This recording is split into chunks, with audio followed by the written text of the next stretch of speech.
Hey everybody, my name is Angie Murenga. You're watching Just Angie. I'm here with Aunty Kio to continue our discussion on family. Karibu Kio. Thank you, and I really hope you are blessed by the other part one, and we're here now rolling off on part two. Thank you so much. I'm so grateful, Pastor Angie, as always, to be here and to be talking about the institution of family that is so important in this day and age. Excellent. Thank you. Okay. Karibu sana. Now to watching.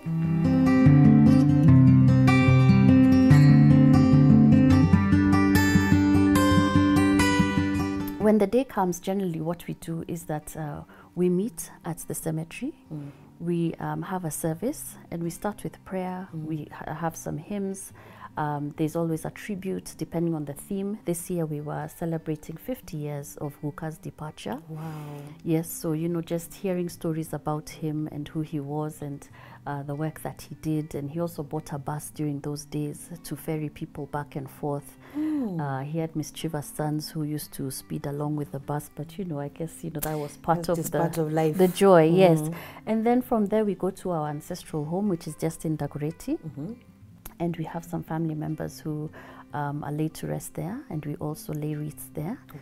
And then we usually then head over for reception, where we get to know one another better, to know what people are, what's happening in people's lives, any celebrations, marriages coming up, you know, births, yes, exactly, degrees, all those things. So that's where we really get to know each other. And some people are interested in birthdays, so everyone has their interest. And of course, this is a time when we all come together because we form committees, yeah?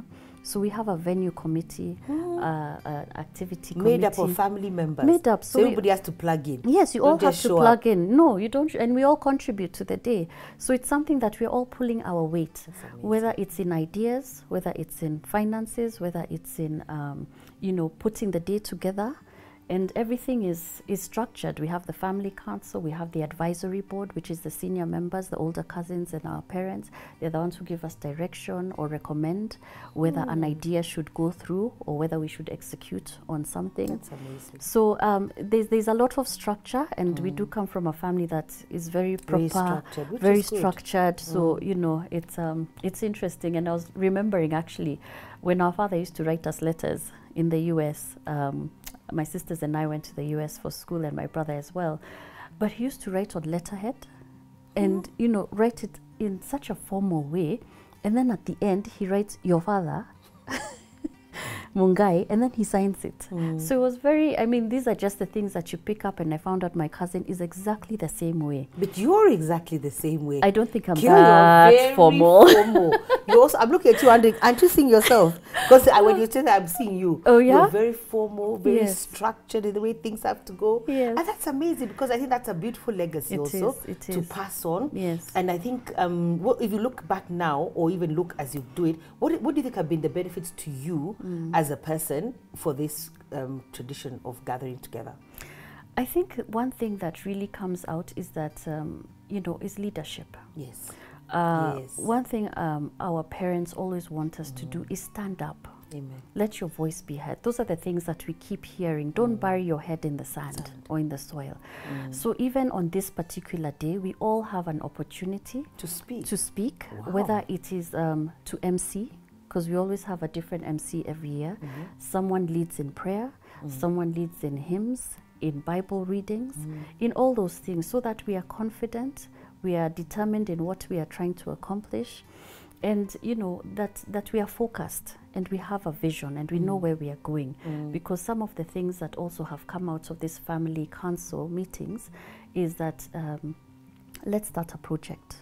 You know, because there's a lot of latent talent that's out there. Let's pull our weight, let's pull our talents together and see what we can do, because that's what keeps the families together. And you know, with something like that, you that's such a rich heritage and such a rich inheritance, but that you people may take for granted. You know, maybe this is just the family gathering, but somebody out there, this is like, I feel like God is doing you a lifeline. You know, start something for the family, start meetings, start gathering, start a legacy, start honoring the memory of a parent or of grandparents, and do good things and contribute to society. And I think contribute to one another. I think that's just a beautiful legacy, and I wanted to say, I can see, because you know, one of the things that we've been taught is, I mean, it looks unrelated. We've been taught the whole year and even last year about honor. Yes. But it's not, you see now, I can see the evidence of honor, because we've been taught that honor, or God has been teaching us, honor unlocks our potential. Yes. So I can see that potential unlocked in you. I can actually see it. Wow. I can see, yes, I can see it. I can even see it in your siblings. Okay. This spirit of honor has unlocked a lot for you, given you opportunities and networks. And it looks like something so simple. Yeah. But the power of honor. Yes. The power of honor cannot be, I don't have a word, cannot be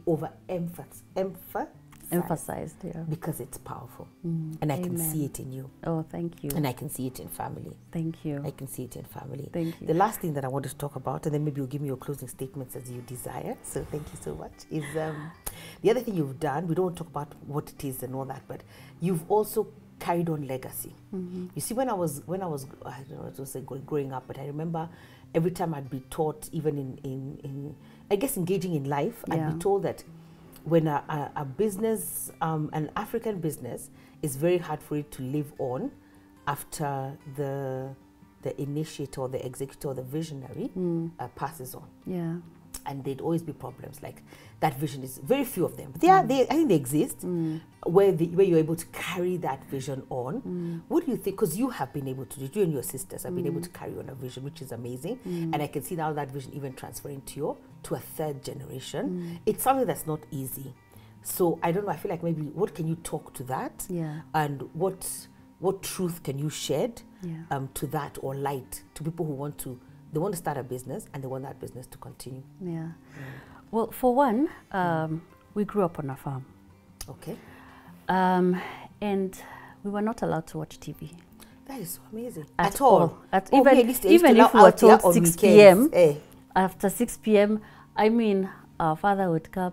He wants to watch his movies and VOK or something. You know, so you're just like, okay, we either watch with him, but we can't watch what we want. Really? That's a very good rule. Yes. Yes, no TV. And you know, for me, Althea was not allowed to watch TV during the week. Okay. It's something that has really helped her. She could only watch TV on weekends up to a certain time, and that was it. Yeah. There's no negotiation. Yeah. So you guys are even no TV at all. I mean, hardly. Someone sent her this video. Yes. Because she says, "Mom, how could you have done that?" I say, "No TV. Yes. TV cannot help your life." Yes. So growing up on the farm, we were actually told, you need to go and work on the farm. Wow. Okay, I had the interest. My other sisters, my older sister actually liked raising chicken. So it was like, fine, you go buy the chicken, raise them. And in fact, there was like a shed that was built for her chicken, and she bought mini chicken and she raised them. Then my younger sister was, you know, a bit here, a bit there. You know, being the youngest, she enjoyed life a little bit more. So we worked in the farm from 7 a.m., 7:30. We would come home for our break at 12:30 really? to 1:30, and then we're back until 4:30. So this was, yes, this was from the time I was about 12, you know. So I've grown up with that. I grew up with that, and our sisters grew up with that. At least I grew up with the younger sisters. We have older siblings as well. So they had a different upbringing and a different era. So for us, that's what we did. So we were all constantly in the farm. That's very good. We were you know, meeting up with the different farm workers, what they were doing. Would go and have lunch with them sometimes, would interact with their children. So I think there was that work ethic. And as I mentioned, one of our pillars is hard work. Yes.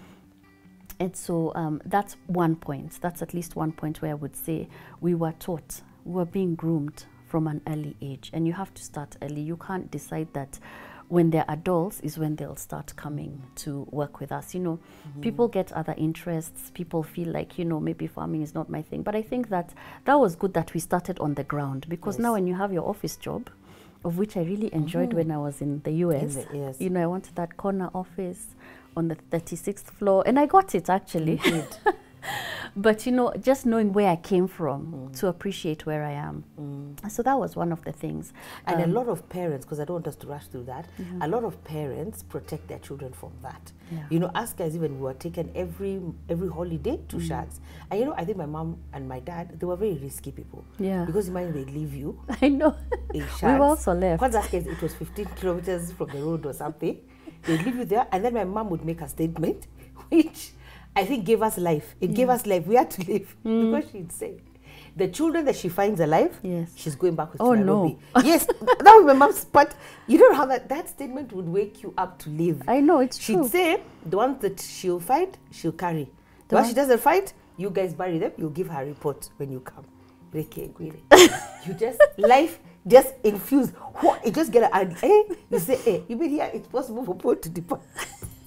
And we would stay there. No electricity, no water, no special treatment. In the farm, and Shosho was not having it. In the farm with your panga. Yes. You get blisters the first day. Exactly. We dig, we lima potatoes. Even the one I said here, people don't believe, of chasing elephants. You know what I mean? African parents are special. How can the children chase elephants? With what?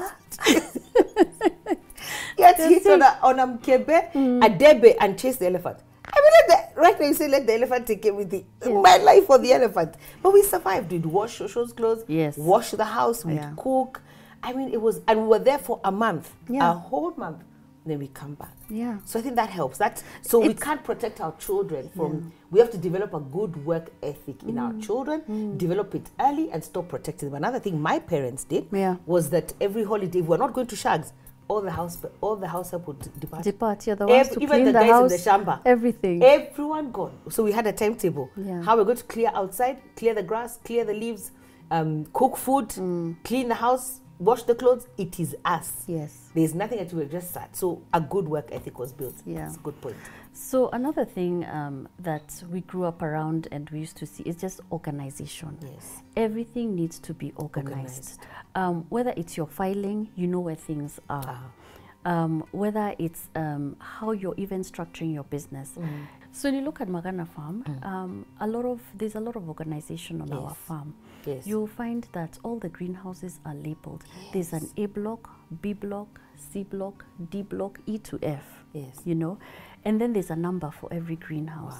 So you also have to be organized even in your paths. How do you get to this greenhouse? How do you go here? Where are the reservoirs located? How will we get the water into those reservoirs into the greenhouses? So there's a lot of organization even on the ground and how you do things. And even how you will, if you've gone around the farm, you'll find you'll find that even the different workers in different departments have different coded colored uniforms. Yes, so that you know immediately, oh, that's green, that means they're in the greenhouses. The blue, they're in the processing. You know, so you will see the different colors and you'll know that this is how we operate, because you have to have a clean and clear environment that's organized, and so people are able to then identify things easier.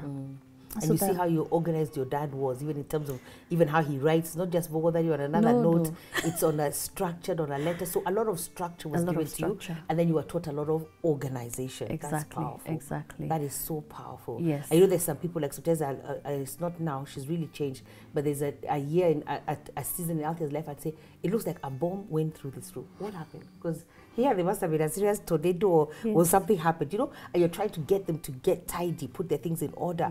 And I think this is important for the viewers, because once you get that culture in your children, the culture will come out in the rest of their life, and it will reflect on every area of life. Wow. Yeah, and finally what I would say is that, I mean, in terms of like legacy, is that it's just having conversations with your parents, understanding where they came from, why they did what they're doing, what they see in the future, and you know, allowing yourself to also participate in their life. You know, there was one time that when we came back from the US, I knew I wanted to come and work in the farm. I'd been away for 12 years. So the way I came with my Americanness. So of course people are a bit, to the American, who is this girl coming here telling us what to do, how we should do things, you know, and you're feeling like, say, I was sent to get the education to bring back this place. But it doesn't work that way. And there was a doctor who talked to myself and my husband, and he said, you know, you don't just come and take over. You come, You ease yourself in. You speak to even your parents. You speak to the people who are there. Ask them, why are things like this? You know, try and go into their world, understand why things are like that, and maybe that's when you provide the solution. Yes. So, so those are some of the things that I felt brought a change. When you understand people and you work with people and you go into their world and understand why things are the way they are. And find solutions together. And also when you're creating a vision for your own company, don't create it as yourself as the CEO or as the founders. Involve everyone. Let them be a part of it so they feel like this is also their company. This is where they work. This is what they want to do. This is what they want to see. Because in that, they can also provide an idea for you that you never thought about, you know, based on the area they're working in. Yeah. And you know, I'm thinking, but a lot of people, so your parents trusted you, which was a good thing. You can say that they trusted you. Because there are a lot of people, I feel like, even I'm just sensing in my spirit, who will say their parents don't trust them. So their parents don't open up the vision. So I think that's what we're saying. We're making an appeal and saying, because we're changing culture, changing generations, wanting to make an impact, wanting to have a future, allow your children into the vision. You see? Allow them into the vision, allow them to engage in the business, allow them even to, I'm feeling, for you to allow them into your thoughts, what are your ideas, what do you want to see, and then trust them, because there has to be the element of trust. Because I think your father trusted you. But he trusted you to carry this vision. Exactly. But you see, the thing is, as I mentioned, it's critical that it starts at an early age. You know, even now, our children who are 6, 7 years old, involve them now, have family meetings now, tell them, speak to them so that they carry that culture with them. So that's the way things transition properly, because you understand your children understand you. And you can trust them. Because, you know, it's not that they're coming from, you know, adulthood and saying, yeah, now I'm ready to handle this, you know, and your parents will be like, hey, yeah, this thing, I've grown it for the last 30, 40 years. I don't know if I can trust you with everything, you know, because maybe we've not connected like that. I'm really enjoying this conversation around family and the institution of family here with Aunty Kio, and we've come to the end of part 2 and looking forward to seeing you in part 3. Bye. Bye.